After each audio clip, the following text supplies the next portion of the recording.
Hello friends, good morning. Asa खालामो नोंथांमोना बयबो मोजां दङ। दा RRB नि गुवाहाटीयाव मा पोस्टार दङ एबा थागोन बिनि सायाव PDF फाइलखौ लाबोदों थांनाय बारनि आरो लोगोसे गोदान केलेन्डारखौबो नायगोन।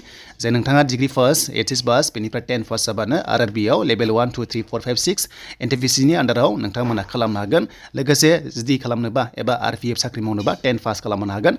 नाथाय RPF नि भेकेन्सिया एक्सट्रालि फैगोन।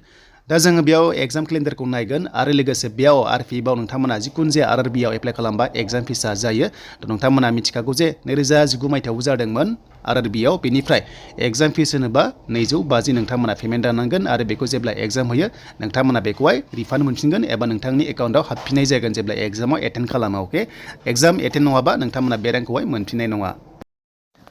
दा जोङो एग्जाम केलेन्डारखौ जों भिउ खालामसै मानोना जों क्लियार जागोन जे साख्रिया नोंथांमोना फैगासिनो दङ। दा माब्ला फैगोन होनोबा फार्स्टआवथ' फैखाबायानोसै, बेनो जाबाय ALP आ फैबाय, एप्लाइ जागासिनो दङ। बेनो जाबाय एसिस्टेन्ट लक' पाइलट होनना बुङो, जानुवारिनिफ्राय मार्चनि गेजेराव जागोन।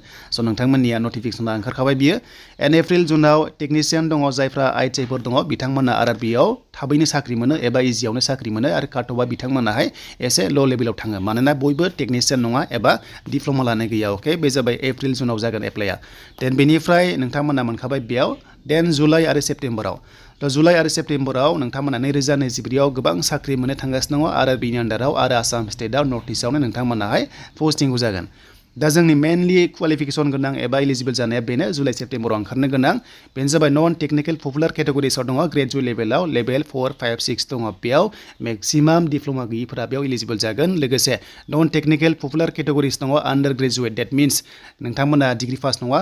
बे मोननै पस्टआव नोंथांमोना नन टेकनिकेलाव एप्लाइ खालामनो हागोन आरो लोगोसे नोंथांमोना जुनियर इन्जिनियारबो दङ, बेनिफ्राय पेरामेडिकेलनिबो दङ, जेरै स्टाफ नार्स थायो, लेब टेकनिशियान थायो, गोबां रोखोमनि नोंथांमोना मोनगोन। डेट मिन्स नोंथांमोनाहाय बेयाव 10 पासनिफ्राय नोंथांमोनाहाय डिग्री पास लेभेलसिम नन टेकनिकेलाव इलिजिबल जागोन। आरो बेखौनो आं लाबोदों नोंथांमोना जे नन टेकनिकेलाव मा पस्ट दं मारै जों बेखौ नायगोन PDF नि गेजेरजों। एन्ड अक्ट'बर नभेम्बराव आरोबाव लेभेल 1 ओंखारबावगोन, लोगोसे मिनिस्टेरियेलबो ओंखारगोन केटेगरिसआव नोंथांमोना मोनलांबाय थागोन RRB नि आन्डाराव। दा जों नायनोसै पस्टआ मा दंबा आरो नैबे नन टेकनिकेलाव जेब्ला साख्रि मोनो, जेरै हमना ला स्टेशन मास्टार, टिकेट मास्टार एबा नोंथांमोननि गोबां रोखोमनि गुड्स कार्ड्स दङ, जों बेखौ दानिया नायनोसै। दा फाइनालि जों भेकेन्सिखौ नायबाय पस्टआ मा दंमारो। बे ओंखारदोंमोन 2019 आव ओंखारदोंमोन, नाथाय दासिमबो जायाखै आरो लोगोसे खायसेया जाबाय। दा जोङो ओरैबायदि नायनांगोन बे जन वाइसआव थायो पस्टआ, जेरैहाय हमना ला गुवाहाटी, बेंगालर, कर्नाटक बेबायदि रोखोमनि जन वाइसआव थायो। दा नर्थ इस्ट होनोबा जोंना नर्थ इस्ट जनाव थागोन एबा गुवाहाटीनि आन्डाराव थागोन, बेखायनो जों गुवाहाटीखौ जों बाव नायबाय। दा नायदो नै नोंथांमोना बेबादि गोबां रोखोमनि पस्ट मोनगोन, जेरै ग्रेजुवेट लेभेलाव, नन ग्रेजुवेट लेभेलाव बेबादि पस्टआ सेम थायो। दा फार्स्टआव नोंथांमोना मोनदों कमार्शियेल एप्रेन्टिस थाबाय, बेयाव हमना ला एप्रेन्टिस लेभेलनि थाहैबाय, डिप्ल'मा नांगोन, ST कोटा दङ बेखौ नायना ला, बेनिफ्राय आनरिजार्भ दङ आरो लोगोसे PWD केन्डिडेट्स नोंथांमोनाबो गोबां चान्सआ दङ। देन हमना ला गुड गार्ड्स दङ, स्टेशन मास्टार दङ, बेनिफ्राय जुनियर एकाउन्ट एसिस्टेन्ट दङ एबा टाइपिस्ट दङ, बेनिफ्राय सिनियर जुनियर क्लार्कआव थायो नोंथांमोना मोनदों, कमार्शियेल लेभेलनिबो थायो, बेनिफ्राय नोंथांमोना क्लार्कआव मोनदों, एकाउन्ट्स मोनदों, बेनिफ्राय जुनियर क्लार्कआव थागोन, बेनिफ्राय ट्रेन्स क्लार्कआव थागोन। माने क्लार्कआव नोंथांमोना गोबां रोखोमनि साख्रि मोनगोन, जेराव नोंथांमोनाहाय माने जेबो डिप्ल'मा नाङा, हमना ला 10 पास एबा HS पास एबा डिग्री पास जाबानो नोंथांमोना होयो।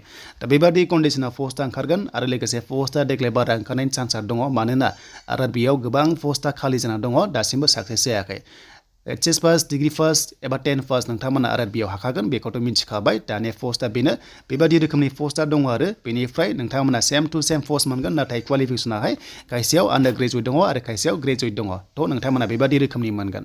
दा बे एप्लाइ खालामबा नोंथांमोननि बैसोआ बेसेबां नांगौ, थ' नोंथांमोना बैसोखौ मिथिनांगोन। बेनो जाबाय नोंथांमोननि बैसोआ इम्परटेन्ट, मानोना बैसोनि सायावसो नोंथांमोना मिनिमाम 18 इयार्स, बेनिफ्राय जोंनि ST आव नर्मेलाव 30 इयार्स, बेनिफ्राय नन ग्रेजुवेट लेभेलाव बे 30 इयार्ससिम हागोन आरो लोगोसे ग्रेजुवेट लेभेलाव बाराबाव बैसोआ नोंथांमोनाहाय 18 निफ्रायनो 33 इयार्ससिम नोंथांमोना बेयाव हायो। प्लास जोंनि ST आवथ' ओरैबायदि मोजांबाव 5 बोसोर 5 इयार्स जोंहा एड जायो, अब्ला नोंथांमोना नायदो 38 इयार्स, बेनिफ्राय 35 इयार्ससिम नोंथांमोना ग्रेजुवेट आरो नन ग्रेजुवेट लेभेलाव RRB नि आन्डाराव एप्लाइ खालामनो हागोन।